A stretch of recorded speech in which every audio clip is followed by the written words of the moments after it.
Gravando? Não gravou. Foi, começou a gravar.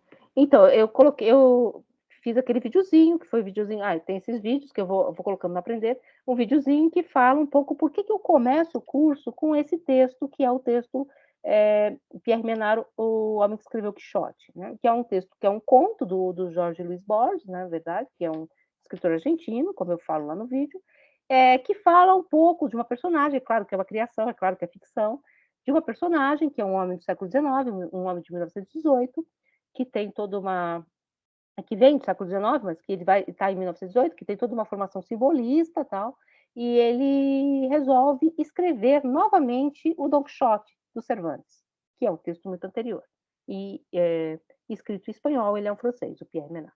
O Pierre Menard não existe, evidentemente, é uma criação do Borges, mas o que é interessante no Pierre Menard? São os vários deslocamentos que o Borges provoca ao criar essa personagem. Primeiro, uma personagem que francês vai escrever um texto numa língua que não é a dele, que é o espanhol. Depois, um francês do século XX, de 1918, que tem toda uma formação do século XIX, que vai se voltar para um escritor muito anterior, o Cervantes.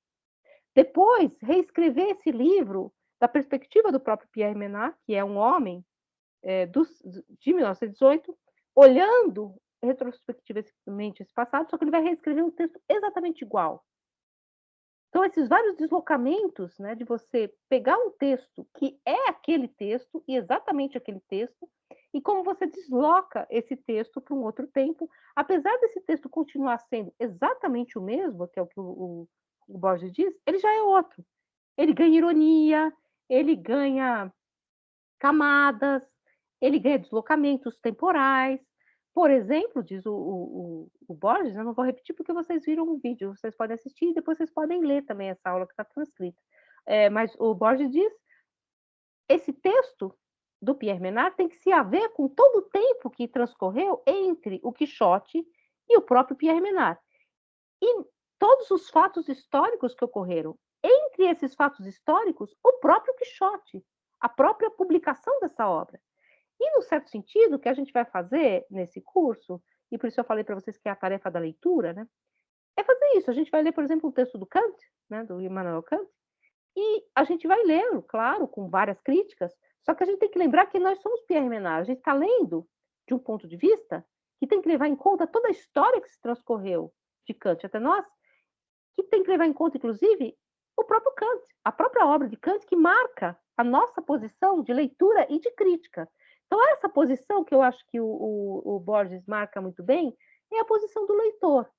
Né? Claro que ele faz o que o Pierre Menard vai escrever o texto de novo, mas o que o leitor faz é isso. Ele escreve o texto de novo. Só que ele escreve esse texto de novo de um outro lugar, de um outro modo. E é escrevendo exatamente o que está no texto. A gente não vai direto para o texto, a gente vai ver isso um pouco agora, que eu vou fazer essa parte do curso que é meio metodológica, né? Os métodos de leitura. A gente vai fazer isso não recusando o texto. O primeiro movimento de leitura é tentar entender o texto, no texto. Né? Não é falar assim, não vou ler esse texto porque esse cara é isso, esse cara é aquilo. Não, a gente vai entrar no texto. E, claro, mover esse texto para um outro lugar, que é um pouco a questão também que eu coloquei lá no vídeo, do texto da Nicole Lorrac, que a gente vai ler depois, que está nesse livro aqui, como eu falei para vocês, mas o de vocês tá de outro, veio por outra coletânea, né? Que é a Tragédia de Atenas, em que ela vai falar do anacronismo, né? Desse trabalho anacrônico que o leitor faz. Né? Então, você lê o texto do século XVI, ou do caso Kant, um texto do século XVIII, no século XXI, é o texto do século XVIII, você vai ler e respeitar o texto do século XVIII, deslocando questões também para o século XXI. Então, é um pouco essa questão que a gente vai tentar trabalhar hoje, tá? E hoje, a minha ideia era fazer essa parte metodológica. E eu falei para vocês lerem esse texto do Goldschmidt, né? Que é o texto tempo cronológico e tempo lógico dos sistemas filosóficos, dos textos filosóficos, que é um texto curto, que está num livro que chama A Religião de Platão, e esse texto foi traduzido pelo Oswald Pochat. Estou falando isso porque, ao fim do curso, a gente vai ler o texto do Pochat, que foi professor da USP, ele foi meu professor, sobre esse texto. esse texto que ele traduziu para nós, né? E o Goldschmidt foi professor um tempo na USP. Então, também você faz toda essa historicidade, né? Eu que fui aluna do Porchat, sou professora de vocês, e ele que foi aluno do Goldschmidt. Então, a gente vai criando essa história falando disso, porque o vídeo que eu vou postar amanhã não, segunda, né? Para vocês não ficarem sobrecarregados, que é um vídeo, uma videoaula, que tem 2 partes, porque acabou cortando, é sobre a história desses métodos, tá? Como eles vieram parar aqui no Brasil. Por que a gente está falando de Goldschmidt? Quem é Goldschmidt? Quem é esse autor? Quem é Victor Goldschmidt? Que textos são esses? Por que a gente está trabalhando com isso? E por que a história da filosofia no Brasil é feita assim? Então, eu vou contar um pouco a história da filosofia no Brasil. Vocês vão ver que toda a história que eu vou contar, ela não leva em conta a UNB. Porque depois eu vou contar a história da UNB para vocês numa aula, tá? Eu vou contar um pouquinho do como se formou a UNB, tá? Vocês que são de outras áreas, né? E como se formou o departamento de filosofia dentro desse desenho da UNB. Vocês estão aí ainda, gente? Vocês já foram tudo embora? Estamos aqui, professor. Estamos aqui. Tá. Então, eu vou então começar com esse texto, né, do Goldschmidt, né, que a gente leu. Então, ele é um texto curto, ele não é um texto muito complexo. Imagino que vocês conseguiram ler sem muitos problemas, tá? Eu sei que não é um texto antigo, então também não é, ele é dos anos 70, então não é também um texto super fácil, mas na verdade, o que o Goldschmidt vai propor para a gente nesse texto é o que a gente chama de leitura estrutural. O que é leitura estrutural? É o método que eu vou propor para vocês como método de estudo da filosofia, que vai servir para vocês para estudar várias outras áreas, tá? A filosofia, e é uma questão que vocês vão ver, que a gente vai tratar várias vezes aqui, ela era a grande ciência, a ciência das ciências, né? A episteme das epistemes, ela era a grande ciência. E ela foi perdendo o seu lugar porque outras ciências foram colonizando territórios e objetos que eram próprios da filosofia. Por exemplo, a ciência política, a sociologia, a ciência botânica, tudo isso era filosofia. A filosofia era tudo. Se vocês pegarem um autor como Descartes, ele escrevia sobre tudo. Então, a filosofia foi perdendo esses espaços, né? E ela deixou de ser a rainha da ciência. Mas, ainda assim, a filosofia ela tem um papel importante. É por isso que a introdução à filosofia isso foi pensado na estrutura da UNB, tá? Depois eu conto para vocês. Com uma disciplina que todos os cursos, a maioria dos cursos faz. Porque ela vai explicar para vocês um pouco sobre o que é método, né? Então, a gente vai falar de método. Método é um caminho para chegar em algum lugar. É um caminho para chegar a alguma coisa. Então, essa grande questão do método é que é posta nesse texto do Goldschmidt, que é um método da leitura filosófica, que é um método da leitura estrutural, né, como o Goldschmidt vai chamar. Ler estruturalmente um texto é ler o texto na sua arquitetura interna. Isso é muito importante, gente. A gente perdeu a capacidade de ler, por isso que eu começo falando do Pierre Menard. A gente vai ler Quixote, Don Quixote, a gente já vai ler o Quixote, mas assim, o Big Brother, não sei o que, jogando coisas que são nossas para o Quixote, sem deixar esse texto se explicitar para nós. Sabe? A gente não dá tempo para os textos mais.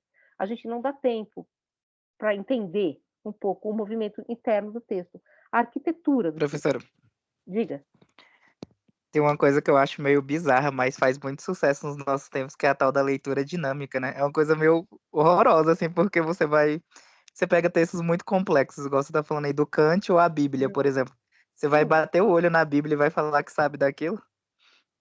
Então, gente, a leitura dinâmica, eu até escrevi isso, porque eu estou fazendo o livro, né? Eu estou pegando as aulas, assim, transcritas, né? Embora eu não consiga ler, tá? Eu não leio elas, então elas não ficam iguais, tá? Mas eu estava escrevendo exatamente isso. Não existe leitura dinâmica, como não existe leitura panorâmica. Quando você lê uma coisa, você lê uma coisa, sabe? Então, eu vou ler, eu adoro ler, assim, ler, não filosofia, tá? Eu adoro ler literatura, né? Então, por exemplo, ler um livro, sei lá, eu não quero ler rápido. Eu quero ler. Ler a Bíblia, que você falou. Eu gosto, acho muito interessante ler a Bíblia. Eu quero ler a Bíblia, eu quero viver aquelas situações. Tudo bem que a Bíblia não é exatamente um texto literário como nós entendemos, né? Tem algumas coisas que eu acho que tudo bem fazer leitura dinâmica, mas, assim, algumas coisas não. por que ler a Bíblia inteira? Assim, claro, quero ler um dia a Bíblia inteira, mas assim, eu quero muito mais usufruir dos momentos em que eu estou lendo essas partes da Bíblia. É claro que eu sei, né? Eu mesmo faço muita leitura a gente chama de leitura transversal, né? Porque não dá tempo, tal. Mas isso é a anti-leitura, né? O contrário do que o Goldschmidt fala de ler a arquitetura do texto. Fala, Paula. Oi, professora. Boa noite. Boa noite. Eu acho que, ao meu ver, pelo menos, a leitura dinâmica, ela não é uma leitura, igual a senhora falou, porque não é uma leitura completa, não é uma leitura de fato. Eu acho que é muito mais um resumo de fatos, ou um resumo de situações. Porque, por exemplo, se você vai fazer a leitura dinâmica igual, que todo mundo faz quando é estudante da UNB, você tem um texto para ler, você tem uma prova amanhã, você não vai conseguir ler todos os textos do semestre, ou de um trimestre de 2 meses, para a prova de amanhã. E óbvio, você quase nunca se lê tudo, porque, né, você tem muitos créditos no semestre. Então, você não vai ler aquele texto todo, você vai resumir e chamar isso de leitura dinâmica. É um Então, gente, contemplado. mas aí, ó, a Yasmin está perguntando o que é leitura dinâmica. Exatamente, quando você lê, existem vários tipos de leitura, por isso que esse texto do Goldschmidt é interessante. Esse texto do Goldschmidt, ele vai falar de 2 tipos de leitura aqui, mas existem várias outras. Ele vai falar de uma leitura cronológica e de uma leitura lógica. A leitura cronológica, por exemplo, quando você vai ler um texto filosófico, coloca o texto na história. Então, a primeira coisa que eu vou querer saber é quem foi o autor, por que ele escreveu isso. Eu vou fazer todo o entorno externo ao texto. Essa é uma leitura cronológica. Eu ponho o texto numa história. Então, eu coloco numa caixinha. A gente faz isso? Faz. Há outro modo de ler, que eu acho que é um pouco como funciona a leitura dinâmica, que é você pegar o que o texto quer dizer é horrível, né? Mas a informação do texto. Tá? Então, o texto diz isso.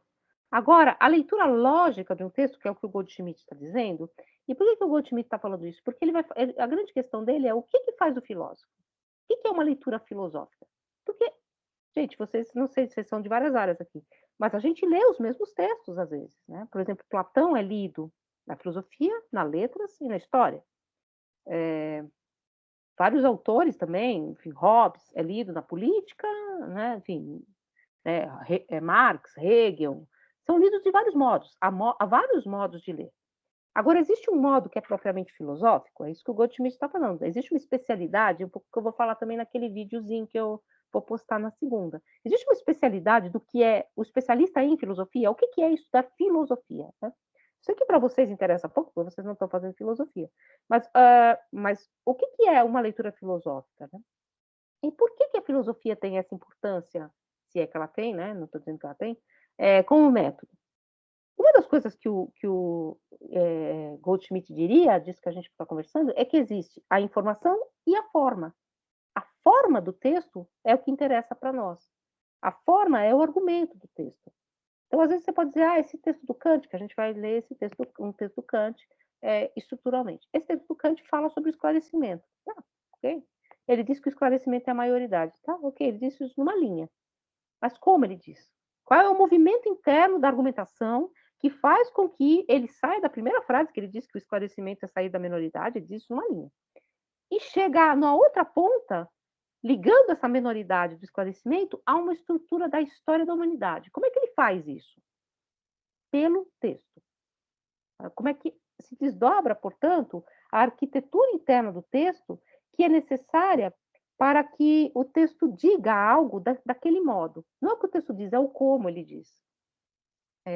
Então, não é necessariamente a informação. Embora, é claro, a gente procura informação. Né? Então, a gente procura, eu quero saber só, sei lá, eu estava olhando agora, eu quero saber onde que vai vacinar Covid amanhã. Eu pego o texto e pinço, né? Mas aí a função do texto é outra. Eu acho que a gente tem que ter também essas noções de funcionalidade da leitura, né? E é claro, para uma prova a gente lê assim, né? E aí, o que a gente traz de uma leitura dinâmica ou de uma leitura que é só da informação? A gente perde exatamente a lógica da argumentação interna do texto. Se você perde a lógica da argumentação interna do texto, que acontece muito, a gente tem perdido essa lógica da argumentação interna do texto, a gente perde concomitantemente a capacidade de escrever.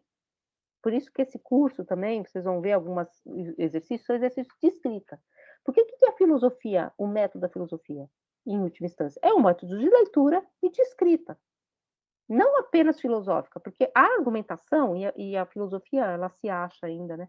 Ela tem uma estrutura de argumentação de todas as ciências. Como é que eu argumento bem, sem nenhum furo, sem nenhum salto, para dar conta de dizer o que eu quero dizer?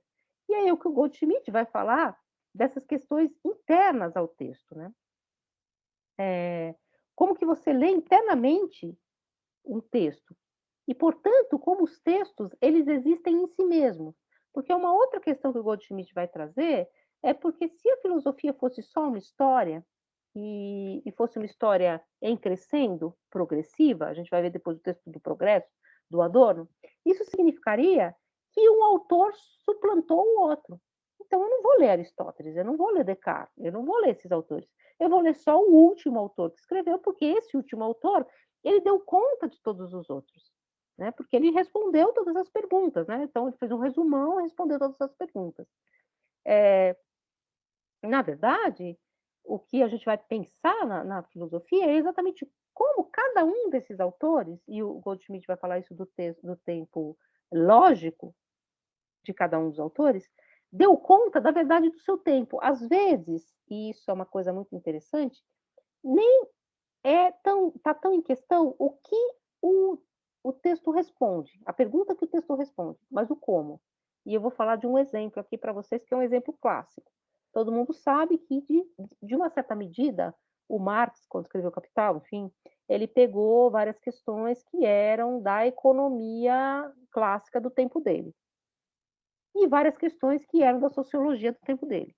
Qual que foi a grande sacada? Né? Tem a economia clássica, qual a grande sacada? É juntar essas duas coisas numa única exposição. Como é que ele fez isso? Lendo Hegel. Então, ele não cita Hegel. Ele faz o movimento hegeliano, que é um texto, inclusive, que a gente vai ler, e vocês vão ver, um movimento hegeliano de juntar coisas que parecem separadas, mostrando como elas se integram dialeticamente numa terceira. Então, o modo de exposição dialético que o Marx usou no texto dele é que foi o grande salto nesse caso. Diga, Bruno. Professor, eu não recebi o seu texto e nem a aula porque eu não estou integrado à equipe do Teams. Eu acho que você que tem que me adicionar. Eu só... Não? Então, não tem equipe do Teams. É só no aprender mesmo. Ah, tá. Então vacilei, não fui lá. Mas você pegou, você entrou no Zap? Eu entrei pelo link que você compartilhou no WhatsApp, mas aí eu não tive acesso ao texto. Ah, então, os textos estão num drive que eu coloquei lá no Zap. Eu vou Ah, colocar tá. no... Eu mando de novo, porque vocês vão entrando e o drive fica para trás. Todos os textos estão Professor, num drive. Já, eu vou colocar aqui para vocês. entendi. Peraí. Já acho já. Tá. Ó, Eu não inclusive... li. Não, eu não li o texto, mas queria fazer um comentário de abelhudo que sou, se puder. Essa questão do Marx é muito interessante, porque nos livros dele ele fica citando o Ricardo, né? E, tipo, parece que essas leituras muito boas, assim, são de um diálogo permanente, né? E às vezes eu vejo, isso eu me pego até nesse vício, a gente julga alguém lá no século XIX, ou então, tipo, sei lá, Aristóteles que falava que a gente era composto por 4 elementos, tal, aí você pensa, nossa, que idiotice. Agora, mas claro, a gente já é fruto de a gente é leitor científico de tudo que passou durante 2.000, 4.000 anos.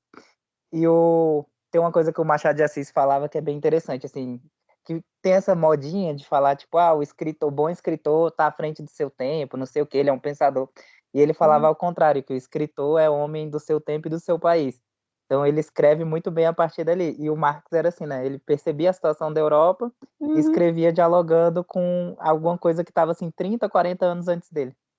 E conseguia, o que assim, não há várias críticas da posição econômica dele, enfim, não tô entrando no mérito exatamente da resposta. O que ele faz de mais fundamental e por que ele é lido até hoje? Ele junta coisas que eram lidas separadamente, mostrando como elas são articuladas. Em que sentido? Ele mostra como a articulação do capital, a articulação de um modo de produção, estava dando forma a um tipo de sociedade. Então, existiam sociólogos falando aqui, os economistas falando aqui. Ele junta esses dois elementos. Como que ele junta? Ele junta num modo de exposição hegeliana. Então, ele leu Hegel, ele viu o modo como Hegel expõe, embora os temas não sejam exatamente os mesmos. Ou outros autores, assim, vários autores da sociologia foram ler um autor século XVI, XVII, o Leibniz, que vai falar da monadologia. Monadologia está tentando entender como é que Deus é transcendente ao mundo. Talvez essa não seja a pergunta dos sociólogos.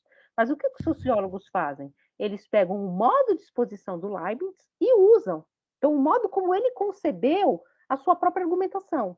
Então, isso é muito importante, porque a gente, às vezes, fica muito na superfície informativa. E, às vezes, existe a informação e o modo como essa informação é articulada. E isso, às vezes, faz toda a diferença. Não é só dados, é como os dados são expostos, num certo sentido. E isso é que o Goldschmidt vai falar, então, nesse sentido, que há vários métodos de interpretação do texto. Ele vai falar dos métodos que todos eles, vocês vão ver no videozinho que eu vou postar, eu vou falar muito da questão do diletantismo. Existe o diletantismo, que é muito comum na filosofia. O que é o filósofo? É um cara que chega lá e sai falando sobre a alma, Deus, sobre as coisas assim, diletante. Então, essa imagem do filósofo diletante, que é o filósofo que sai falando de tudo e que não tem método, por mais que tenha filósofos que fazem isso, que são geniais, não estou nem dizendo isso, ela é uma imagem que vai desaparecer exatamente com essa ideia da filosofia universitária. Na universidade, a filosofia é o contrário disso. Não existe uma filosofia diletante na universidade. A filosofia na universidade é uma técnica, é uma especialidade.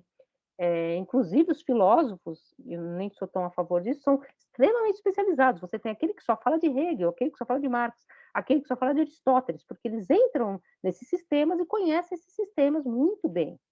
E, claro, existem aqueles que movem esse sistema para responder questões que o sistema não respondia, questões atuais, é claro que tem isso também. Mas ele vai dizer, por exemplo, que existem várias interpretações de um texto. Um texto como o de Platão, por exemplo, ele pode ser lido na filosofia, na literatura, na história, ele pode ser tratado, portanto, de vários modos.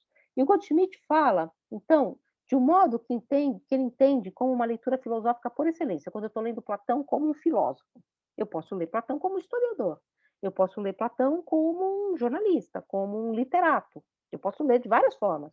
Platão como um curioso, só estou querendo ler Platão, na boa. Ou como professor, eu quero usar Platão no ensino médio, é um outro modo de ler aí. Agora, existe um modo filosófico por excelência, e o Goldschmidt diz que se pode ler um texto em suas teses, nos seus argumentos e nos seus dogmas, ou seja, naquilo que ele propõe.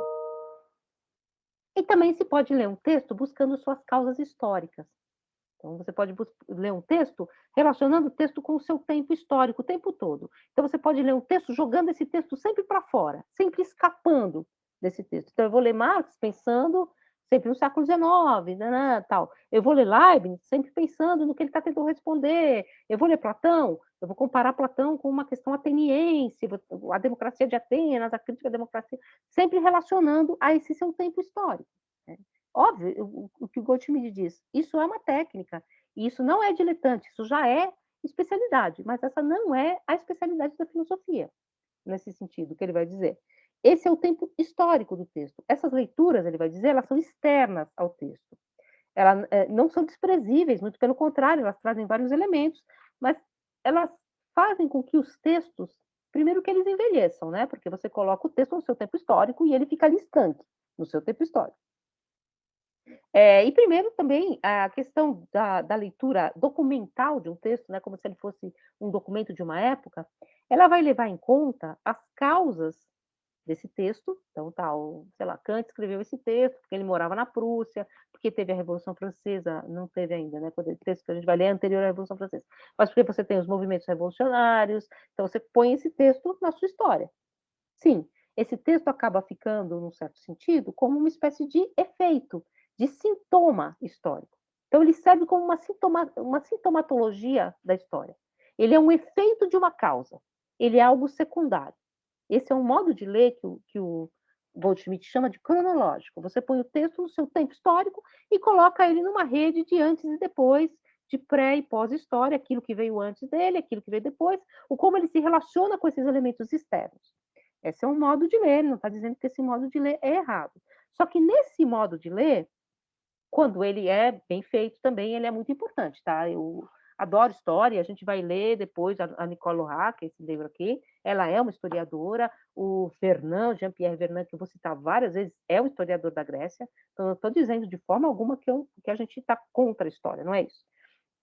É que nesse sentido, o texto, esse texto que é um sintoma, né, e que ele é um produto histórico, ele é um efeito da história, faz com que se perca exatamente essa dimensão intrínseca ao texto, que é produzir a sua própria verdade, pela argumentação. Como o argumento do texto se desdobra nele mesmo, ou como se vocês quiserem, como Pierre Menard leu Dom Quixote, nele mesmo, cada linha no que está escrito nessa linha, e faz com que esse texto explicite a sua verdade. Isso é, na verdade, tornar a filosofia uma especialidade filosófica universitária. Ela é um modo de ler texto que lê intrinsecamente esse desenvolvimento, esse desdobramento argumentativo. Bom, e aí, se a gente for, então, o Goldschmidt vai separar, então, esses dois modos de acessar o texto. Ele separa dois, mas existem vários outros. Eu poderia ler Platão, por exemplo, do ponto de vista da literatura. E como eu leria Platão do ponto de vista da literatura? Não tenho nada contra a literatura, muito pelo contrário, eu acabei de falar para vocês, eu comecei citando um texto de literatura. Eu gosto muito mais de ler literatura do que de ler filosofia, para a verdade. Aliás, eu e todo mundo, torcedor do Flamengo, né? Mas, ao contrário, eu acho a literatura riquíssima, mas se eu fosse ler Platão do ponto de vista da literatura, eu ia estar preocupado com a criação da personagem, a formação das personagens no diálogo de Platão, que é feito de vários personagens, as metáforas, as metonímias, os usos das palavras, as aliterações internas da frase, ou seja, eu estou preocupada com outras questões, não exatamente com o desenvolvimento lógico. É claro que elas se sobrepõem, tá? As históricas, é claro que uma coisa ajuda a outra, mas não é o meu foco. Então, o Goldschmidt vai separar aqui nesse texto só dois modos, tá? Que é aquele que tem dependências históricas, daquilo que então, genético, a gênese do texto, aquilo que faz o texto vir a ser, que fala da origem desse texto, das suas dependências históricas, daquilo de que ele é efeito, e nesse caso nós conhecemos os dogmas do texto, isso é aquilo de que o texto fala, a partir dos efeitos históricos aos quais ele responde. Então, os sintomas históricos de que esse texto é a imagem. Então, ele é um produto histórico, né?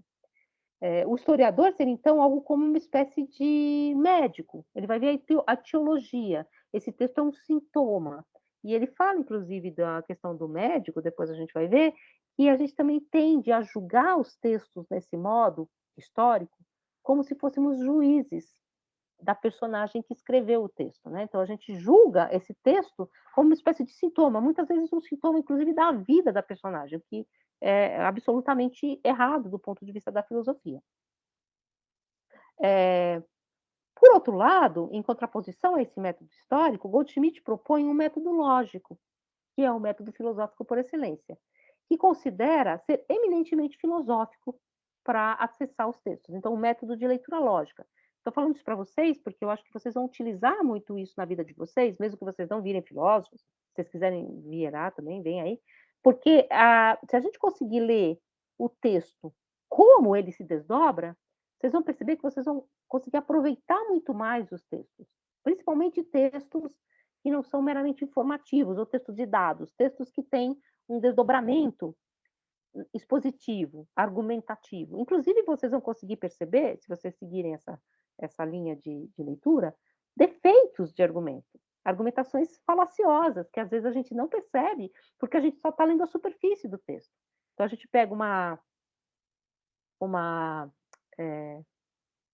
não sei se alguém aqui é do direito, mas, por exemplo, você pega uma sentença, e você vai ler essa sentença, esse julgamento, e você vai perceber, nossa, mas aqui tem uma falha de argumentação. Disso aqui não se conclui isso. É uma falha interna. E percebam, é isso que eu acho que o Goldschmidt não fala, mas a gente vai falar mais para frente, parece, mas você vai ler a lógica do texto, para quê? A história já disse tudo. Esses textos, e a estrutura interna do texto, e a estrutura argumentativa dos textos, ela produz o bem e o mal. ela produz efeitos no mundo. A argumentação, uma sentença política, uma sentença política também, mas uma sentença de um advogado, quando ele diz prisão, ele disse alguma coisa muito forte, não disse apenas um texto. E isso foi construído por um argumento. Se esse argumento tem uma falha, isso é gravíssimo, percebe? Isso também na ciência, você pode chegar a uma conclusão errônea por um erro de argumentação, por um desdobramento argumentativo que não está bem posto. É por isso que o Goldschmidt vai dizer, então, esse método, o método lógico, aborda uma doutrina conforme a intenção de seu autor e até o fim conserva no primeiro plano o problema da verdade, o que o autor quis dizer e como. O estudioso que trata um texto por sua estrutura lógica, ele busca entender qual foi o argumento usado pelo autor para produzir a verdade que ele quer desdobrar do seu argumento. Nós podemos ler o texto como um texto histórico, que aponta para problemas relacionados à estrutura da igreja, à estrutura da sociedade, à estrutura política, mas nós podemos também ler esse mesmo texto investigando como ele produz as suas relações internas, o como ele produz por dentro essa sua verdade, que é um pouco o que o Goldschmidt vai dizer. Nesse sentido, nesse método filosófico do Goldschmidt, todos os textos vivem, o Goldschmidt vai usar esse termo, numa ucronia, ou seja, fora do tempo. Eles convivem. Então, eu posso ler Aristóteles, como o Bruno falou, né? Eu posso ler Aristóteles, e aí falar, poxa, claro, Aristóteles, do ponto de vista da física contemporânea, ele falava um monte de coisas que não se comprovam. Mas a estrutura lógica do argumento do Aristóteles, ela é válida ainda hoje. A estrutura lógica do pensamento. Não exatamente o que o pensamento disse, porque, claro, ele disse algumas coisas sobre a física que não se comprovam. Mas nessa estrutura interna do argumento, você vai perceber como a noção de física ou a noção de natureza, ela também é diversa. Ela pode ser vária. Ela não é uma. É uma coisa que eu acho muito interessante. Portanto, no método genético, que é o método que busca retraçar a origem do texto, como ele veio a ser, de onde ele veio, se o autor era monarquista, então ele escreveu em favor do rei, essas coisas, nós nos preocupamos com fatos econômicos, com fatos políticos, com a constituição intelectual, espiritual do autor, com o modo como o autor se relacionou com a corte, com a política, com o papado, com a igreja, com a reforma, etc. E é claro que a relação política do autor, ela interessa. Mas ela interessa principalmente como ela aparece no texto, internamente ao texto. Tá? Então, como ela aparece dentro do texto.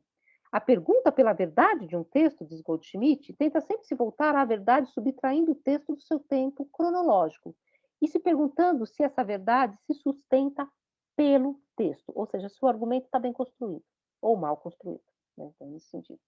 Ou seja, esse modo de leitura, ele verifica se o texto é bem construído, se ele é argumentativamente válido, verdadeiro, inclusive se o autor, às vezes o autor comete uma falácia sem querer, mas se o autor não quis cometer falácias, porque às vezes os autores, eles fazem esses saltos argumentativos, e vocês vão ver no videozinho que eu gravei, isso está, por exemplo, no Descartes, quando ele vai responder algumas críticas que fizeram aos textos dele, né? Entre os textos dele está o discurso do método, mas a crítica, principalmente às meditações metafísicas, de que penso, logo existo, não seria uma primeira verdade, uma verdade única, porque ela teria premissas anteriores, que seriam premissas lógicas.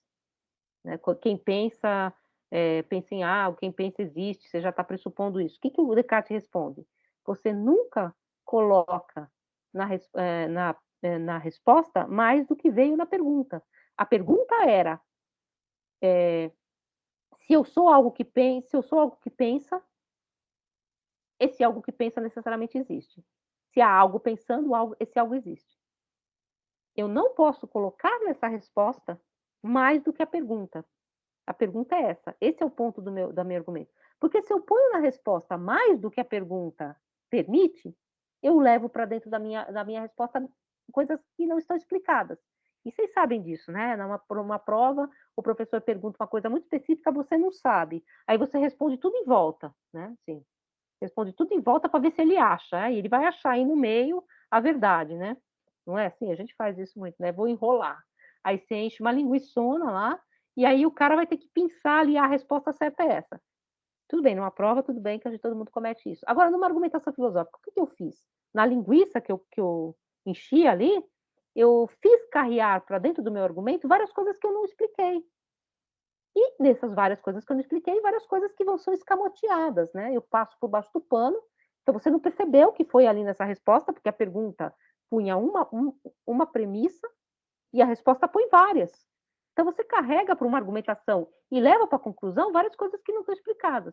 Pensa isso numa sentença jurídica, por exemplo. Que perigo que é? Eu tenho uma questão, e aí nessa questão eu ponho um monte de outras coisas que não tem nada a ver e que vão sendo carreadas para dentro do argumento. Então é um pouco essa questão que também o Goldschmidt põe. A verdade do texto é essa verdade argumentativa que o texto constrói por si mesmo, né? E ele vai continuar, né, dizendo isso, ou seja, esse modo de leitura verifica se o texto é bem construído argumentativamente. Sabemos que uma argumentação bem sustentada, bem escrita, ela cria uma arquitetura para a verdade que produz. E eu estou sempre usando aqui a metáfora da sentença jurídica, porque é uma coisa que a gente está mais acostumado, mas isso serve para a ciência também. Eu quero produzir um argumento. Então, eu tenho que ter uma clareza dos métodos que eu estou me valendo e ser absolutamente rigoroso comigo mesmo de que eu estou usando essas premissas, né? Senão eu vou colocando um monte de coisa junta que não tem nada a ver. E essa arquitetura tal que pode se tornar difícil de refutar. Tá? Você pode criar uma argumentação tão bem construída que a refutação ela se torna difícil. Isso é uma construção textual e não necessariamente histórica, embora o texto também seja histórico, sempre. Né? É certo que os historiadores também lidam com a construção argumentativa dos textos, é óbvio. Mas, quando nos voltamos ao método da gênese, dos efeitos e dos sintomas de um texto, que são externos ao texto, não necessariamente enfrentamos a doutrina estruturada pelo próprio texto. Os procedimentos do método histórico, e aí eu cito Goldschmidt, não enfrentam a doutrina estruturada para medir-se com ela, mas se estabelecem, de certo modo, por sobre ela e servem, ao contrário, para medi-la. E aí vem uma questão que o Goldschmidt põe. Aí o historiador ou o leitor desse texto se coloca como uma espécie de juiz do texto, ou como uma espécie de médico do texto. Ou você vai julgar de antemão o texto, não pela sua estrutura, mas pelo seu lugar no mundo.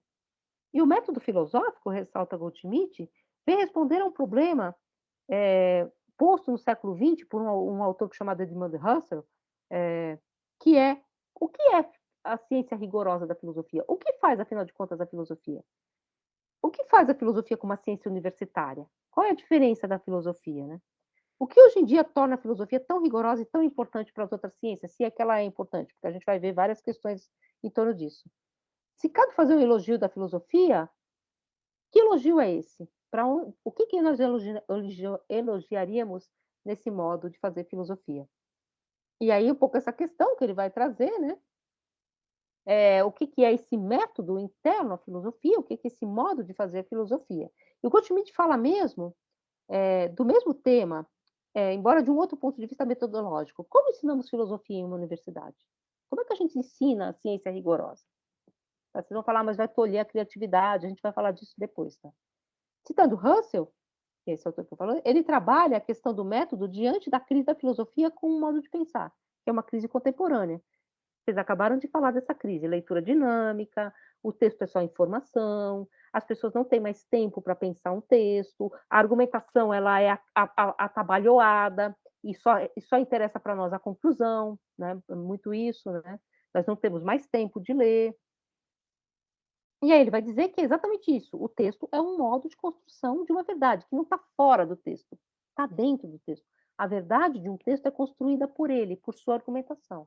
E aí ele vai dizer a progressão, o método desses movimentos da obra escrita, sua estrutura, e efetua-se num tempo lógico. O tempo do texto é o tempo interno à sua lógica, que é o tempo, portanto, da própria obra. Por isso ainda lemos Platão, Aristóteles, Tomás de Aquino, Hobbes, por isso que a gente Marx, por isso que a gente ainda lê. Não é porque eles eram pessoas atemporais, é porque a estrutura interna do texto, ela ainda nos move logicamente, metodologicamente, e propõe para nós modos de disposição, aquilo que eu falei para vocês do Marx em relação ao Hegel. Podemos não acreditar em nada do que propõe Tomás de Aquino, que vocês sabem é um autor religioso, mas o modo pelo qual ele constrói a argumentação é de uma riqueza, é de um jogo intelectual e argumentativo tal que nos propõe, inclusive, trabalhar do mesmo modo outras questões, argumentativamente. E aí a questão que fica para nós, que eu acho que é muito importante, que também o Goldschmidt vai pôr, é que nós nunca devemos ser juízes de um autor, mas sim de um texto. A gente está julgando a argumentação interna a um texto. Goldschmidt prossegue. A interpretação consistirá em reaprender, conforme a intenção do autor, essa ordem por razões e em jamais separar as teses dos movimentos que as produziram. As teses internas do texto. Portanto, devemos colar ao texto e desdobrá-lo, né, nesse método que ele está propondo, nos seus movimentos, estruturalmente. É isso que a gente vai fazer, por exemplo, com o texto do Immanuel Kant, que a gente vai ler daqui a pouco. Eu acho que talvez vocês já tenham lido, alguns de vocês, porque ele foi do Paz, que é a resposta à pergunta, o que é esclarecimento. A gente vai ver primeiro, eu vou fazer com vocês, uma leitura estrutural de um texto do Kant que chama Ideias de uma História de um Ponto de Vista Cosmopolita, que é um texto simples, tá? E depois a gente vai fazer o mesmo movimento interno a esse texto, resposta à pergunta, o que é esclarecimento. Colado ao texto. Como que Kant pega uma questão e desdobra essa questão numa outra questão e põe questões, inclusive, para os próximos filósofos que virão, que a gente vai fazer esse movimento também. Portanto, diz Goldschmidt, o intérprete de filosofia, o leitor do texto, o leitor, não se coloca acima do sistema e, ao invés de adotar, primeiramente, a atitude de discípulo, faz-se analista, médico e confessor. Nós não somos nem analistas, nem médicos, nem confessores de um texto. E por que ele está falando isso? O Goldschmidt é super radical, e eu até é radical demais. Ele é contra qualquer tipo de leitura psicologizante. O que é uma leitura psicologizante? É uma coisa que a gente faz direto hoje em dia. É ler o texto pelo autor. Né? Então você vai ver, esse autor era um cara super legal, ele era super progressista, mas o texto dele pode não ser bom. Inclusive, uma coisa que é bem chocante, ele pode ser progressista e o texto dele não ser, pelo modo de exposição. Ele pode ter ideias extremamente progressistas, mas o texto se desdobra de tal modo convencionalmente que ele não aponta para questões novas, percebe? Isso é interno ao texto, não é da boa vontade do autor. E o Goldschmidt diz isso, e essa leitura do tipo estrutural, e o Goldschmidt é radical nesse sentido, então é um método, a leitura estrutural é a leitura da estrutura do texto, e ele leva isso às últimas medidas. Nós não julgamos o autor. A gente vai ver isso mais para frente, inclusive eu cito lá no videozinho a partir do Sartre, mas, por exemplo, você vai pegar um autor como Jean-Jacques Rousseau, que a gente vai trabalhar com ele. Vocês já ouviram falar da vida do Jean-Jacques Rousseau? O Rousseau escreveu o Emílio, que é um dos primeiros tratados de educação moderna, né, que é um livro importantíssimo. Ele escreveu o discurso, o contrato social, o discurso sobre as artes e a língua, que a gente vai ver depois. Ele escreveu vários textos. O contrato social é importante até hoje. Ele é um marco no nosso modo de conceber o contratualismo. Né? Mas o Rousseau, vocês sabem, não era uma pessoa, assim, a biografia, inclusive, ele escreveu confissões, né? Então ele se confessa sórdido, cheio de imperfeições. Ele casou não, ele ficou com uma moça, né? Que era meio empregada, uma moça que era de classe inferior, isso era horroroso naquela época. E ele engravida essa moça várias vezes, e ele coloca os filhos para adoção. Então, como uma pessoa que vai escrever sobre educação faz isso com os filhos?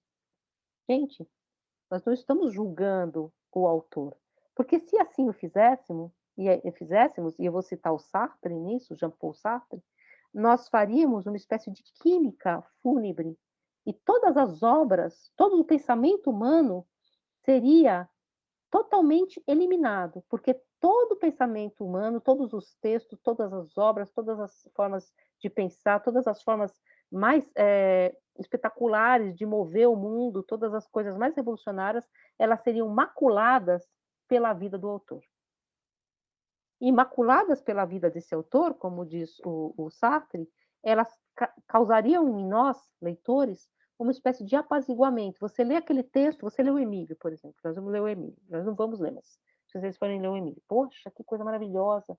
Como esse cara teve essas ideias, que ideia ótima, que forma de pensar a Bildung, né, a formação de uma criança, que coisa revolucionária, tal. Você está ali movido, você está assim, encantado com a estrutura do livro. Aí alguém vem e te fala, mas você sabe que ele não educou os filhos dele. Aí que você faz, é? Aí você fecha o livro, diz o Sartre, e devolve para a estante. Isso é só literatura. Ou seja, o que você fez? Você curtiu essa obra numa espécie de química fúnebre, misturou essa obra com aquele homem que viveu, Jean Paul Sartre. O Jean Paul Sartre também serve. O Rousseau, e fez com que essa obra perdesse toda a sua potência de obra, porque ela vai ficar a reboque, ela vai sucumbir aos defeitos do homem por trás do humano. E vocês vão notar que nenhuma obra se salva. Marx, né, enfim, tinha um caso com a empregada, aí você vai moralizando essa história. Diga, José. Eu fiquei em dúvida, você disse que é um autor, por exemplo, que ele faz um livro sobre educação, mas ele não educou os filhos. Não é por isso que o texto dele não vai ser válido.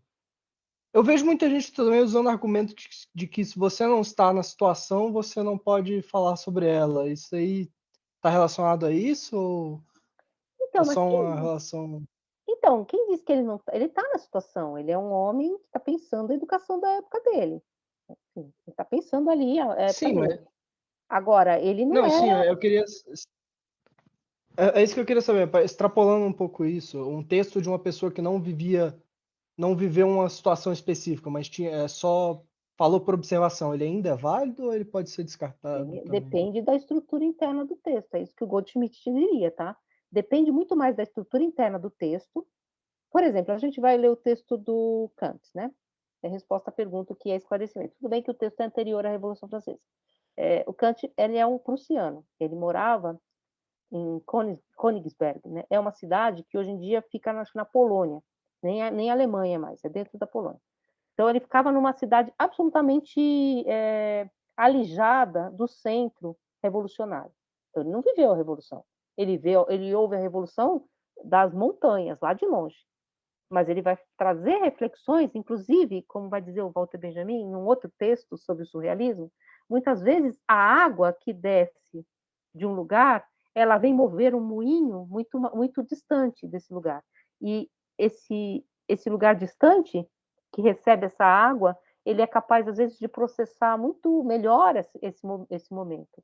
Então, tudo depende da estrutura interna do texto, não depende exatamente da vivência do autor. Né? Fazendo um pouco a distinção, inclusive, entre vivência e experiência, que depois a gente vai ver. A vivência do autor. Tem gente que vive questões muito importantes, mas não consegue estruturar, não é filósofo. Mas diga, Bruno, você está com a mão levantada ainda. Professora, eu ia falar exatamente isso que você falou na última frase. Eu acho que também depende, assim, de uma sensibilidade. Eu sou muito mais próximo da literatura do que filosofia, não entendo quase nada de filosofia, nunca procurei ler também muito, assim, mas literatura, tipo, Machado de Assis, ele é um cara que atravessou, assim, várias classes sociais, né? Ele teve uma ascensão. Então, é claro que ele consegue ironizar o aspecto frívolo, bobo da elite, que ele sempre sonhou tá lá, porque ele atravessou, ele foi muito pobre e depois foi muito rico, entendeu? Talvez se eu tentasse escrever, por exemplo, sei lá, um livro de literatura que fosse um diário feminino, não conseguiria, porque eu não tenho tanta sensibilidade para perceber o mundo feminino, mas o Nelson Rodrigues, na década de 60, ele tinha uma coluna que era tipo Conselhos Sentimentais e ele colocava um pseudônimo de mulher. E as mulheres compravam e ficavam lendo aquilo ali e falavam, caramba, com certeza é uma mulher, não sei o que, ela sabe tudo que tá passando na minha vida. Então esse negócio que ficou assim comum falar de lugar de fala é meio que um engodo também que a gente cai nisso. A gente vai falar um pouquinho disso mais para frente, da questão do lugar de fala também, assim, né? Um pouco mais para frente, mas tem um pouco a ver com isso. Na verdade, claro, aqui, assim, falando de um texto literário, e o Machado de Assis é o meu exemplo daqui a pouco, tá? O Machado de Assis é um exemplo muito interessante, porque, por exemplo, se cobrava dele que ele não falava da escravidão, né? Foi uma cobrança que se fez muito tempo da obra a obra de Machado de Assis. Pô, você que foi um negro, um homem negro, como é que você não fala de escravidão? Agora, será que ele não fala, não está ali, mas está onde? Está no tema? Não, está na estrutura do texto. Se você consegue ler exatamente o que você falou, essa ironia que ele tinha em relação à sociedade, em relação a como essa sociedade era construída, ele não precisa necessariamente falar do tema. Ele consegue mostrar o tema, e isso é muito mais interessante. O tema vem como uma espécie de baixo contínuo, e ele não trata, raramente ele trata diretamente dessa questão da escravidão. É uma questão também. Onde que está o elemento revolucionário ou o elemento, enfim, vamos dizer, social do Machado? Está na estrutura do texto. Inclusive, vou falar disso daqui a pouco. Mas fala, Paula. Oi, professora, mais uma vez. É que eu sou historiadora, formei ano passado, ano retrasado, na verdade. Uhum. E eu li o Kant para o meu TCC também, inclusive esse texto de esclarecimento, e eu acho que, igual a senhora falou, depende muito da estrutura do texto e da forma como ele foi escrito para dar importância por si mesmo, para ele dar a sua verdade. E também eu acho que essa questão, eu não consigo não contextualizar as coisas, eu acho que é um vício de forma meu de historiadora. Então, eu acho que essa questão do Kant, dessa problemática dele, de como ele teve todo esse discurso do Emílio, que foi muito revolucionário à época, mas não educou o filho, é porque a gente também, pelo menos eu, né, minha cabeça historiadora pensa que não era um tempo ao qual ele podia se falar daquela forma, como Sim. todos os filósofos, a maioria dos filósofos iluministas da época. Então, eles tinham esses discursos muito revolucionários, esses livros que até hoje são importantes, mas eles não conseguiam, não generalizando assim, obviamente, mas era muito difícil a época deles poder trabalhar aquilo de forma prática na sociedade. Igual a senhora falou, ele vivia numa cidade pacata, uma cidade interior, vivia fora do centro revolucionário e tudo mais. Então, eu acho que isso dá mais importância em si ao livro dele, porque quando, por exemplo, a gente historiador olha para livros assim e obras assim, a gente consegue, a gente generalizando mais uma vez, eu pensando que a importância desses pensadores à sua época. Eles não fizeram uma revolução prática, mas eles fizeram uma revolução teórica que até hoje é importante a nós. Então, por exemplo, no meu TCC eu trabalhei Mary Wollstonecraft, que foi uma das primeiras, hoje se diz proto-feminista inglesa, né? Mas esse termo proto-feminista é problemático. Mas acontece a mesma coisa com ela. Ela teve falas muito importantes, mas ela não conseguia colocar à prática, porque ela era uma das poucas mulheres filosóficas. Então, acho que, não sei se eu falo besteira, mas pelo menos a minha cabeça de historiadora pensa assim. Não, na verdade, assim, eu acho bem interessante isso, assim, eu tenho uma cabeça não de historiadora, você vai ver, eu tudo esqueço data, mas isso é interessante, porque a gente, claro que a gente vai colocar os textos no espaço, no tempo e no espaço. Por exemplo, ia falar agora mesmo, esse texto do Kant, que a gente vai ler, inclusive a escolha ela é um pouco proposital, ele é um texto político, então ele vai falar do Frederico II, né? Então ele vai falar do déspota esclarecido, né? Então ele fala do seu tempo. Então não é que isso está fora, só que você tem que entender exatamente como ele constrói, a partir dessa figura do Frederico, que é uma figura que existia e tal, exatamente esses elementos internos de sair dessa ideia de que o esclarecimento é a saída da minoridade, que é uma ideia individual, do indivíduo, o indivíduo se esclarece, para fazer um movimento que é social e depois é da história da humanidade. Ele vai fazendo isso por dentro do texto. Ele vai costurando essa argumentação por dentro do texto. Percebe? Então, é pouco isso. E eu acho que vocês estão trazendo uma questão assim, que era exatamente o que o Goldschmidt, óbvio, um homem dos anos 70, não sabia disso, ele vai falar, então, que o texto é uma espécie de tecido, uma ucronia. Os textos podem ser lidos, né, nesse seu tempo lógico. Mas tem uma questão toda dessa noção de lugar de fala, e a gente julga muito a obra, e aí a Paula falou uma coisa muito importante, a obra pelo autor, e hoje em dia nós cobramos de autores coisas que eles não poderiam ter nos dado pelo seu próprio tempo histórico, né? Você não pode cobrar de uma mulher do século XV que ela tenha sido feminista, entre mil aspas, porque se você vai encontrar algum tipo de movimento revolucionário, tem que estar no texto. Como que ela articula esse texto? Né? Enfim, muito difícil você pensar uma pessoa fora do seu tempo histórico, você colocar nossas dimensões, né? E aí embora, né, a Paula poderia explicar, né, todas as questões que a gente tem até um pouco de dificuldade de falar, né, fala assim, não tá, ninguém está passando pano para ninguém na história, é que nós não somos juízes. O historiador não é um juiz. Né?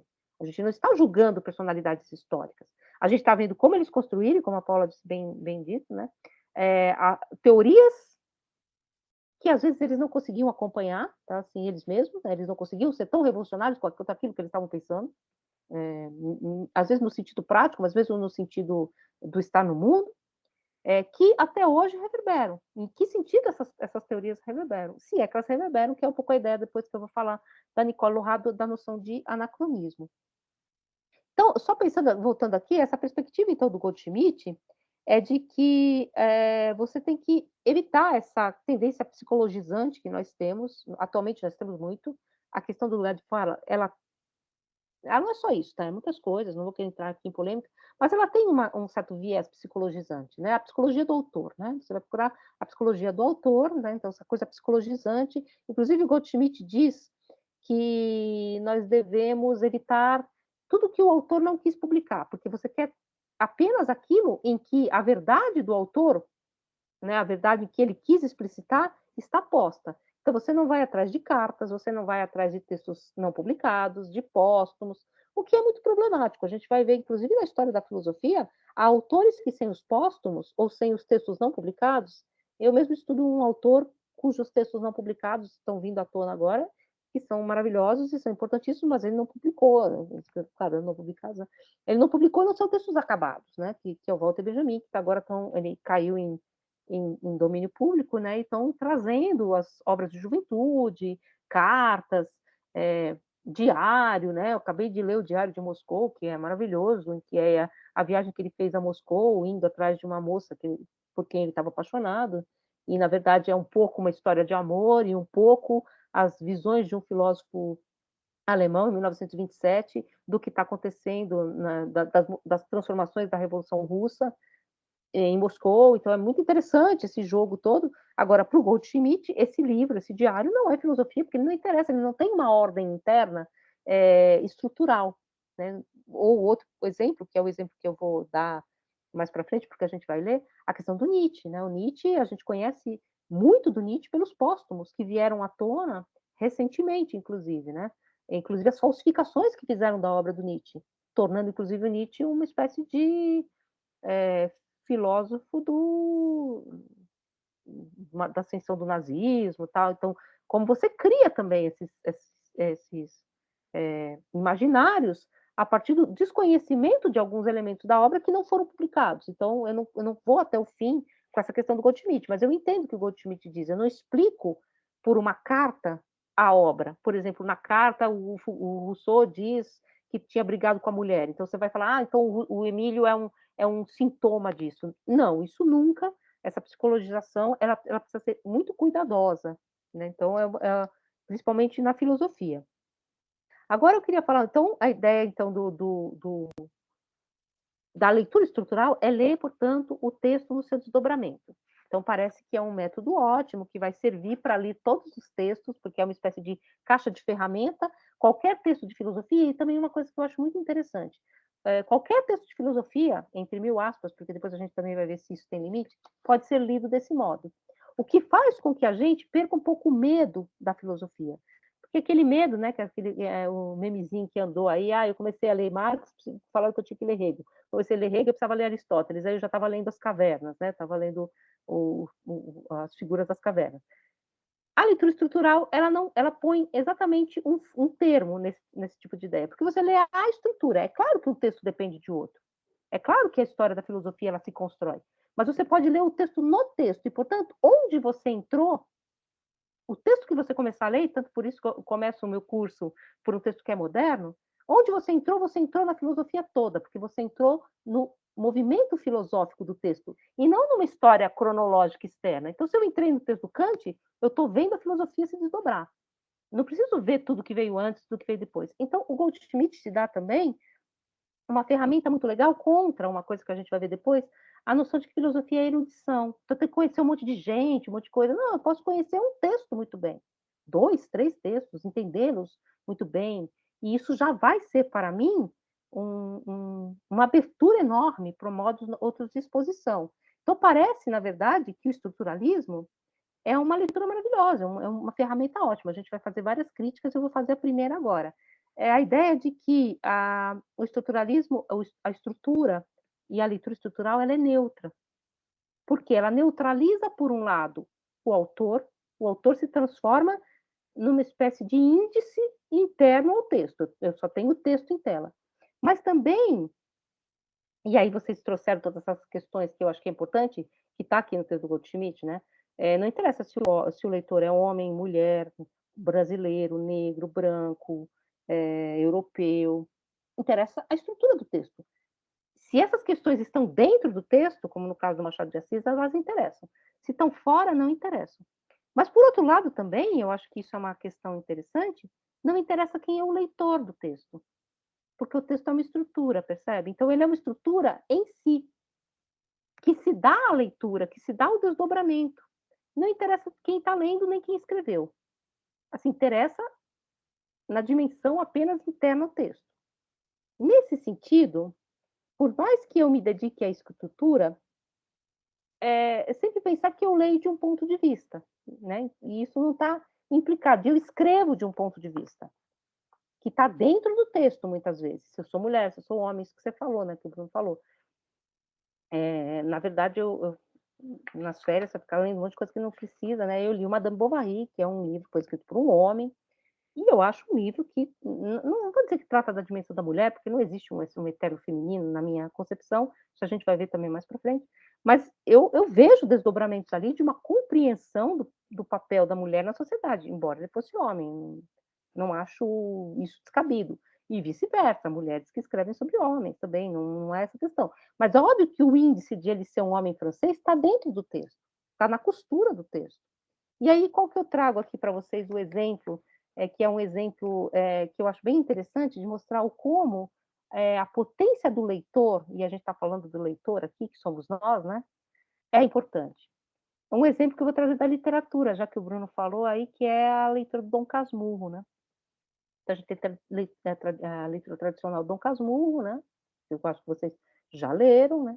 Que é do Bentinho. O Bentinho conta a história dessa moça que ele acha que era que traiu, que era vagabunda e tal. Ele cria no texto dele, para quem já leu, vocês lembram, ele tenta ligar aquela moça que ele conheceu muito jovem, lá em Matacavalos, né, lá no bairro, que era mais pobre do que ele, e ele tenta perceber como ela conquistou, como ela sempre foi perversa, olhos de cigana. Então ele vai construindo toda essa narrativa e você vai ouvindo, né, essa narrativa dele, dessa construção. E aí você fica perguntando, ela traiu, não traiu? Ela traiu, sim, claro que traiu e tal. Bom, primeiro que você só tem a estrutura, e tudo que você tem é estrutura. Então, se ela traiu ou não, a gente não sabe, porque o que a gente tem é a estrutura. E a estrutura é o quê? É a narrativa do Bentinho, né? Então, é só isso que você tem, nada fora disso. E essa questão de que ele narra a traição que ele tem como certa de sua mulher, e assim ele apresenta indícios antigos da época da infância que vão reforçando a sua convicção, então ele vai construindo essa narrativa. É claro que a traição está fora da estrutura do texto, e por isso nós não dizemos se ela ocorreu ou não. Mas na verdade, foi uma leitora americana que chama Ellen Caldwell, que percebeu que essa leitura toda é enviesada por ele. E ele se faz de coitado, que ele se faz de casmurro, de tristinho, mas é ele que constrói toda essa narrativa. E ele constrói e ele enreda o leitor nessa narrativa, que é um livro que chama O Otelo Brasileiro, de Machado de Assis. E ela percebe esses inúmeros elementos estruturais que estão no romance, não estão na vida do Machado, ela não vai dizer se Machado traiu, nada disso, não interessa. Então, na estrutura do romance, ela percebe essas coisas que não se havia percebido no Brasil, principalmente porque a maior parte dos críticos literários eram homens, são homens ainda hoje, e mais, a estrutura da sociedade brasileira é uma estrutura católica, então, que a mulher é culpada, enfim, mesmo que as mulheres estão imbuídas aí, não é só ser mulher. Então, foi preciso uma pessoa que lesse de um outro modo, de uma outra perspectiva, de um outro país, para notar coisas que estavam na estrutura, que hoje em dia são muito comentadas aqui, né, no Brasil. O texto da Caldwell, então, ficou muito famoso, e o grande intérprete do Machado de Assis aqui no Brasil, que é o Roberto Schwartz, ele inclusive falou disso aqui na UNB uma vez, ele disse que foi necessário uma mulher não brasileira para perceber na leitura estrutural do texto isso que para nós era uma cegueira, porque a nossa leitura é católica e masculina. Então, é uma cegueira nossa. Ou seja, sim, é uma leitura da estrutura do texto, só que é uma leitura da estrutura do texto que se deu de outro lugar.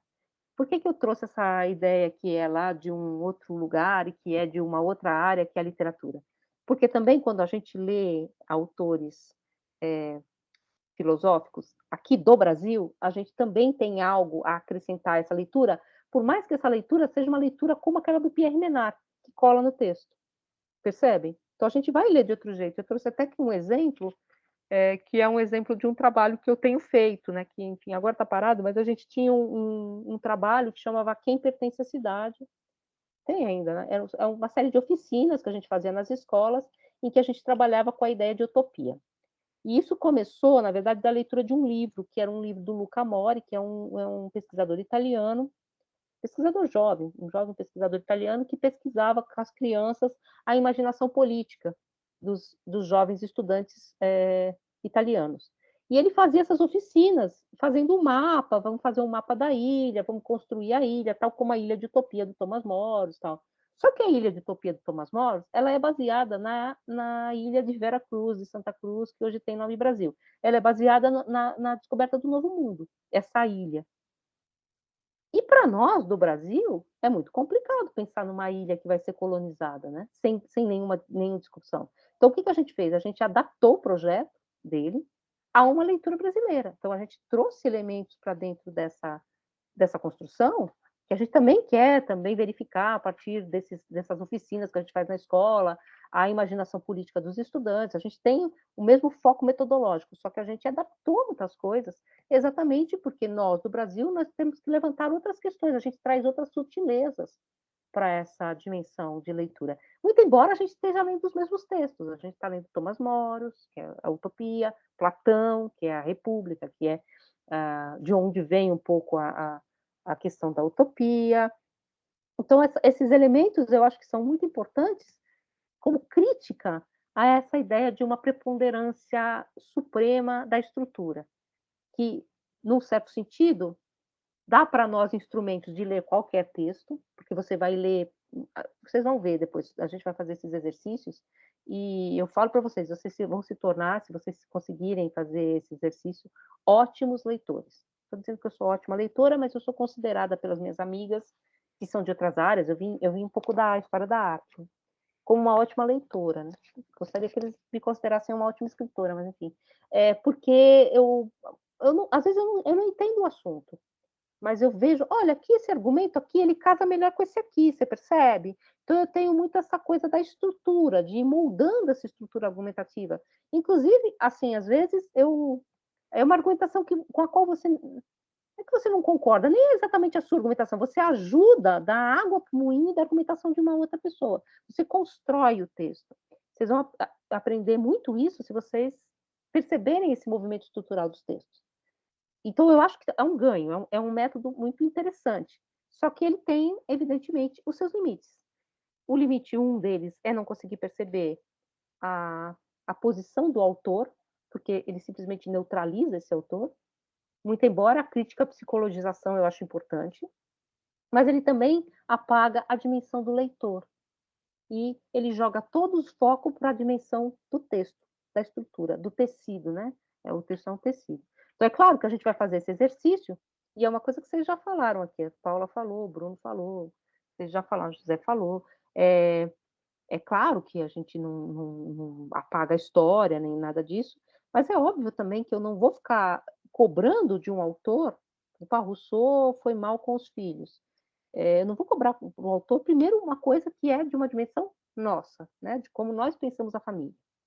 E depois que é algo que está fora da concepção do texto. Né? Enfim, você pode ter um texto ou uma obra maravilhosa de alguém que foi, inclusive, uma pessoa enfim, inclusive uma pessoa desprezível do ponto de vista pessoal, né.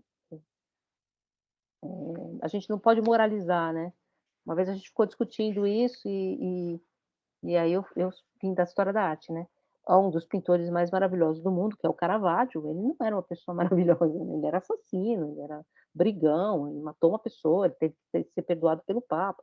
Isso não tem nada a ver com a dimensão da obra dele, inclusive com a riqueza desse jogo, né, enfim, não estou dizendo que a experiência humana não está ali também. Ela está, mas ela não explica, então você não moraliza, tá. Então um pouco eu acho que isso é importante para a gente pensar, porque a gente está num mundo em que a gente está pisando em ovos, né, quando a gente vai trabalhar. Nós, das ciências humanas, sabemos muito bem disso, mas, quando a gente vai trabalhar com essa dimensão da tradição, né, a tradição parece que ela está totalmente contaminada, e ela está, é óbvio. Só que essa tradição é a nossa herança, ela não vai desaparecer se a gente jogar tudo pela janela, a gente não joga, tudo pela janela. A gente aproveita e vê também os elementos dessa tradição que foram reconfigurados. É por isso que no final a gente vai tentar falar um pouquinho de feminismo, né. Eu acho que a Paula vai ajudar bastante. E aí, vocês têm alguma questão? Claro que agora vocês podem reler o texto é curtinho, tem acho que umas 4, 5 páginas. Ele é um texto metodológico, tempo lógico, tempo cronológico dos sistemas filosóficos. Ele vai falar dos sistemas filosóficos e o que significa, portanto, ler filosofia como a sua estrutura argumentativa. Exercícios que a gente vai fazer com alguns textos aqui no nosso curso. E espero que esse tipo de leitura filosófica ajude vocês nas várias áreas com as quais vocês trabalham a entrar nos textos, né. Então eu preciso ler um texto filosófico para um TCC, por exemplo, como a Paula falou, ou para uma dissertação de mestrado. Eu consigo ler esse texto, eu não fico com medo dele, né, porque eu consigo entender que ele constrói uma argumentação. É claro que os textos têm, vocês vão ver o texto mais difícil que a gente vai ler, que é do Hegel, eles têm uma terminologia própria. É claro que existem dicionário Hegel, dicionário Kant e tal, mas eu acho, tá, assim, para além dessa terminologia, existe uma estrutura. Se você consegue, colar nessa estrutura e conseguir, não, isso aqui é isso costura com isso, essa dificuldade terminológica, inclusive, ela vai sendo absorvida por essa dimensão que é do movimento do texto, como ele se movimenta mesmo. E vocês vão também, espero, tá, aprender muito, isso eu acredito, a ter mais recursos para a escrita também, que eu acho que é uma coisa importante que a gente tem perdido, né, nós todos, eu também, né, nessa padronização muito do fazer, da academia no paper, né, a gente só faz paper, que é textos curtos e que tem que ser muito rápido, o resumo já tem que dar tudo, você perde exatamente o como articular uma coisa com a outra, assim, né, essas articulações mais ricas, né, que muitas vezes podem você tem um dado aqui que você descobriu numa pesquisa, esse dado ele pode ser movido para uma outra coisa, ele pode ser muito mais bem trabalhado se ele for articulado de outro modo, às vezes, né, depende muito da área, é claro, mas são essas as questões que eu queria trazer para vocês desse primeiro texto. O próximo texto que a gente vai ler, que é o da Nicole Lorat, também é um texto que eu estou colocando nessa primeira parte do curso, que eu chamo de parte metodológica. Também é um texto que eu vou usar como um texto de método, é um texto de história, mas eu vou usar como texto de método, porque aqui no texto do Goldschmidt fica um pouco para nós essa questão. Então quer dizer que os textos eles são em si mesmos, eles ficam rodando em si mesmos, e como é que eu posso fazer com que esse texto ilumine questões contemporâneas, que é a questão da filosofia, né? Não estou fazendo só história da filosofia. É um pouco o que a Nicole vai trazer, a Nicole Lorat, na ideia de elogio do anacronismo. Claro que o anacronismo, a Paula sabe, é o grande perigo do filósofo e do historiador. O historiador que comete anacronismo, a Nicole diz, é chamado de jornalista, né? É isso que a gente falou aqui. Eu não vou cobrar de Rousseau que ele seja um pai, sei lá, um pai moderno, né? Ah, cuida dos filhos, leva na escola, né? Ajuda a mulher na lavar louça. Claro que não, é uma dimensão que eu não posso colar uma coisa na outra, né? Sabe assim? Enfim. Como é que ele fala que ele é boy lixo, né? Marx era meu boy lixo, por exemplo. Você não pode falar essas coisas, né? Assim, colar, né? Claro, É claro que o boy lixo nasce lá, né, e vem se desdobrando até aqui. Mas, você tem que, né, dimensionar, e o anacronismo é um grande pecado metodológico, né, para se entender as coisas, porque a gente perde toda a dimensão da complexidade da história, do que fez a gente chegar até aqui, inclusive, né, no nosso ponto de debate. Agora, por outro lado também, se eu não conseguir fazer nenhuma questão feminista, por exemplo, para a história da filosofia, também, anacronicamente que seja, também é algo que se perde, né? Que a gente perde muito. Se eu não posso mover, no certo sentido, algumas questões anacrônicas, sabe? A Nicole vai falar da noção de democracia na Grécia. Claro que a noção de democracia na Grécia é outra, e é pejorativa, né? É o governo dos maus, né? Não dos aristóides melhores, né? Mas como é que a gente pode usar alguma coisa ainda desse elemento da democracia e dessa história do termo democracia que ilumina elementos da nossa democracia? E é que a gente pode fazer isso. Então, essas são as questões que vão aparecer aí no curso. Vocês têm alguma questão? Ou várias?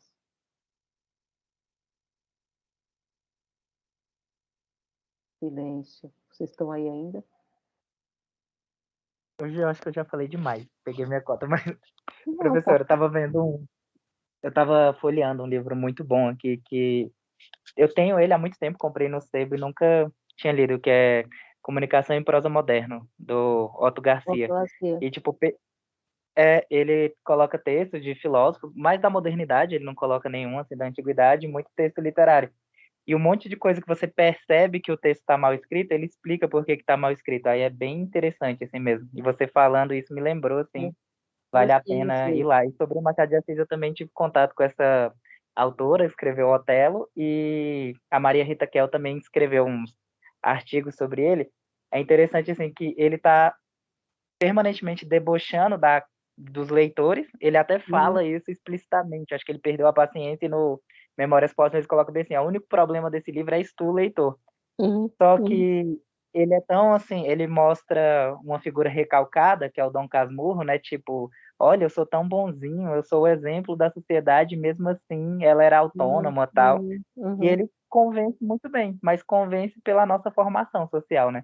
É igual, uhum, parece assim, uhum, quando uhum. o deboche, a ironia é muito bem feita, você fica crendo que aquilo ali é até verdade, você não pega o sarcasmo da coisa. Tem Exato. um vídeo do Porta dos Fundos que eles estão debochando da extrema-direita, assim, falando que a universidade é balbúrdia, não sei o que, tal, não sei se a senhora já viu.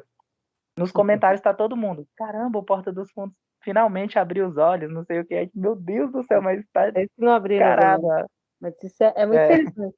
Tá vendo que, assim, o Dom Casmurro, por exemplo, aí, não interessa assim o que o Machado achava, nada, mas é exatamente isso. A estrutura do texto, ela põe a gente no espelho, né? Que é esse moço, né? Assim, é o espelho da nossa sociedade, né? Não porque fala da sociedade, não é sociologia, né? Mas é isso, né? É a estrutura. Aquele moço que finge que é bonzinho, não é isso? Exatamente. Que finge que é bonzinho, a gente cai. A gente cai por quê? Porque ele está ironizando exatamente vamos dizer assim, esse nosso sentimento, né? A gente aceita, né, toda aquela discussão, que é muito interessante. Talvez seja um livro que fale mais de machismo estrutural do que muito livro que vai tratar do caso, do tema, né? Assim, porque não que ele é anacrônico, tá? Mas assim, se você for pensar, né? O que ele está mostrando?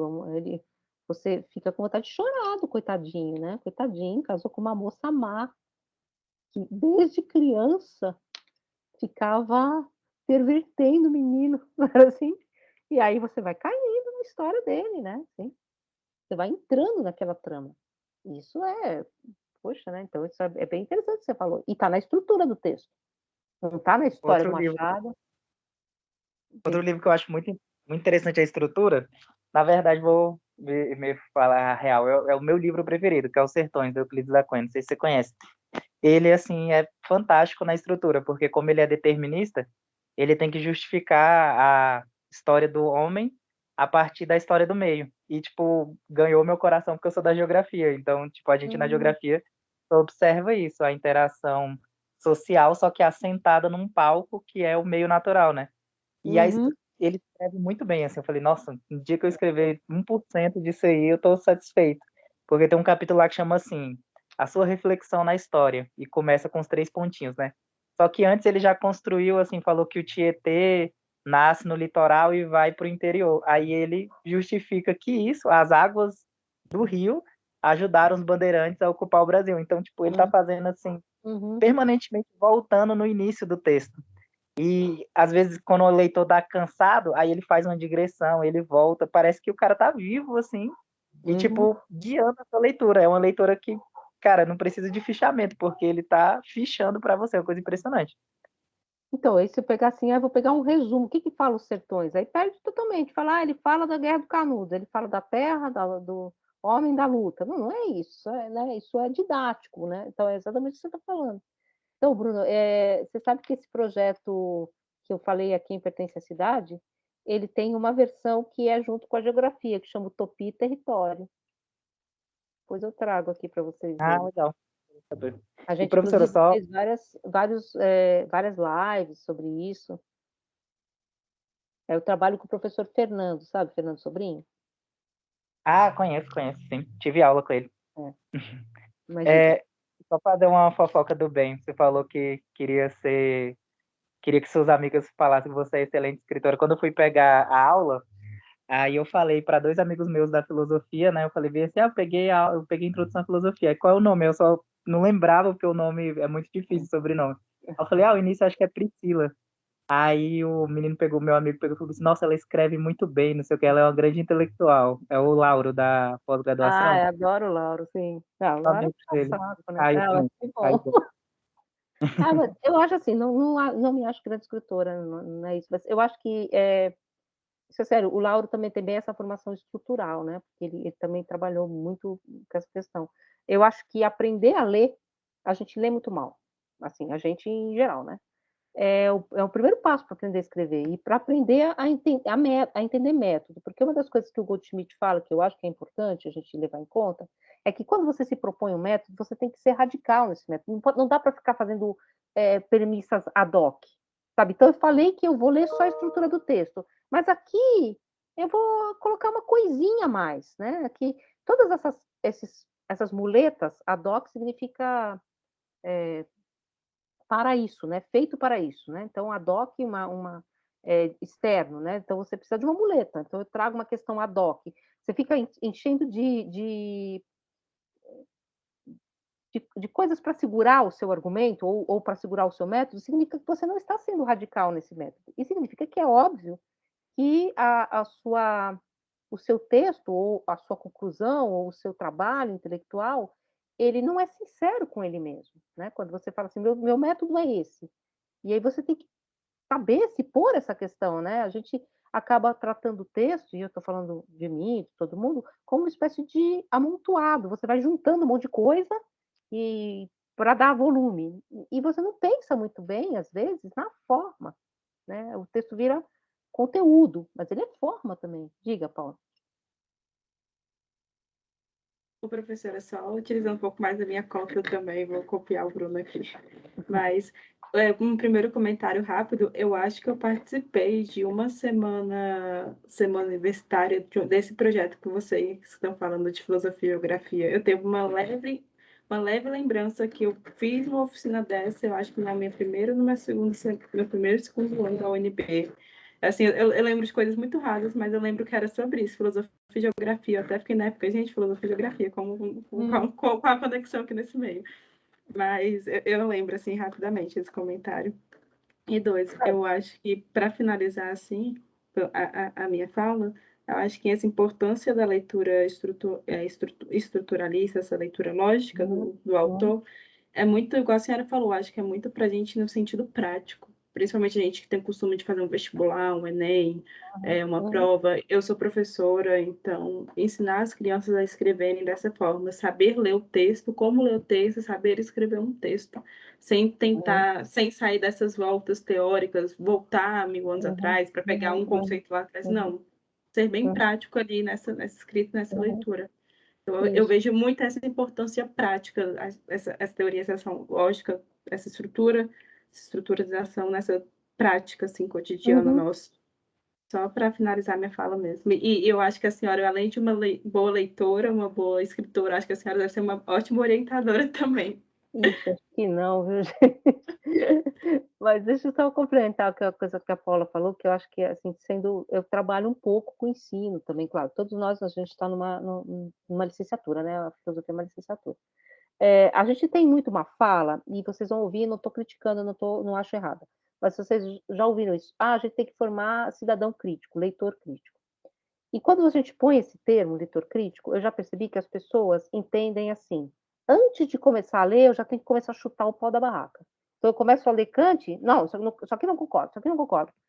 Eu acho que é assim, claro, a gente vai discordar, mas a gente não dá o tempo para o texto se explicitar, então você não entendeu ainda muito bem e você já vai refutando. Eu acho que é uma formação que a gente tem nesse sentido, do refutar antes de fazer o movimento de se dar ao texto, né? Porque o leitor é muito isso, você se doa ao texto, né? Inclusive meu marido, que é da letras, né? Ele fala que tem texto que te cospe para fora, né? Você se doa ao texto, ele não quer, não quero você. Você não consegue entrar, vocês já tiveram desses textos, né? Todo mundo tem. Você tenta ler, não, você vai com a maior boa vontade, senta com um copo de café, mas não vai, o texto não te quer, né? Vai embora. Mas, assim, essa doação ao texto. E depois que você leu e você realmente entendeu, aí sim, aí a crítica vem naturalmente. Né? Então, aí vem essa crítica naturalmente. Né? Então, eu tenho um pouco essa dimensão também de uma. A gente, enfim, até entendo porque a gente vem de uma ditadura, eu estudei durante a ditadura, não estou nem fazendo nenhuma crítica a isso. Mas a gente tem uma educação que vem muito por uma. Nós vamos desestruturar, mas às vezes você desestrutura o que sequer se estruturou. Então, né? Por exemplo, eu sou super a favor dessa concepção de que não existe escrita errada. Realmente, eu acho que na literatura tal. Agora, por outro lado também, eu sou favorável que a gente fale para os alunos que existem modalidades de escrita. E existe sim um tipo de escrita, que é a escrita acadêmica, a escrita jurídica, a escrita de jornal, que tem um outro tipo de correção, sabe? Então, a gente tem essas modalidades. Eu acho que isso é importante que a Paula falou, né? Você tem que modular essas coisas, principalmente na escola, né? No ensino médio. Assim, é legal levar uma música, uma letra de rap? É super legal, eu adoro os Racionais. Enfim, sei que é coisa de antigo, mas é legal levar também literatura e é legal levar um texto filosófico também, porque aí o que o aluno vai perceber? Formas outras de construir forma, né? Mesmo. Às vezes está falando até da mesma coisa, mas está falando de outro modo, com outros recursos e com outras funções também. Então, eu acho que isso também é muito importante na leitura do texto. Então, tudo é filosofia? Sim e não, né? Eu posso ler um texto dos Racionais filosoficamente? Posso, mas nem sei se eles precisam disso, sabe? Não sei se a literatura precisa disso, né? Agora, claro, a gente acabou de ler filosoficamente, sem ler, não estou fazendo nenhuma crítica literária, várias questões que têm a ver com literatura, que vai ter a ver com cinema. Então, eu acho que essa dimensão também que é interessante trazer na leitura, nessa pergunta da leitura estrutural. O que é específico do que a gente chama de filosófico? Né? Porque senão vira uma coisa meio assim, ai, que filosófico, né? Sabe, assim, fala alguma coisa bem, assim, aquela coisa brega, assim, fala, ai, a alma é pura, ai, que filosófico. Não é isso. Filosofia tem, sabe, esses filosofemas. Filosofia, claro, você pode usar isso, né? Pode falar. No dia a dia a gente fala, nossa, como você está filosófico, a gente fala, brincando, normal. Mas existe uma estrutura que é do especialista em filosofia, né? Como existe especialista em história, como existe especialista em geografia, né? Então, que tem uma dimensão técnica, inclusive. O Goldschmidt fala disso, que é técnico, né? O Mathieu Guerreau, que está mais naquele vídeo que eu vou postar para vocês segunda, ele fala exatamente isso, que é tecnologia dos sistemas filosóficos. O que a gente aprende? A gente aprende uma técnica, a técnica de leitura e explicitação de sistemas filosóficos. Isso a gente aprende na universidade. Para depois você construir seu sistema? Sim. Ou dar aula, fazer qualquer coisa. Só que você tem que construir primeiro uma base que tem sim determinadas técnicas, né? Senão as pessoas saem falando, principalmente filosofia, né? Que parece que você pega e fala, a substância só existe uma substância, a única substância é Deus. Fala, nossa, que legal, aí você sai falando, mas por que que o Spinoza fala isso, né? O que significa isso dentro da estrutura do Spinoza? Tem que colocar no chão a bola, né? Senão a gente fica nos filosofemas. E é perigoso, viu, gente? Porque a retórica de alguém que fala bem, com algumas estruturas que parecem bonitas, mas não estão bem encadeadas, ela faz estrago. Vocês sabem disso, né? Não preciso nem citar nomes aqui, né? Mas faz estrago. Bom, gente, eu vou parar aqui a gravação, porque senão depois eu tenho medo de não conseguir baixar, porque vai ficar muito grande.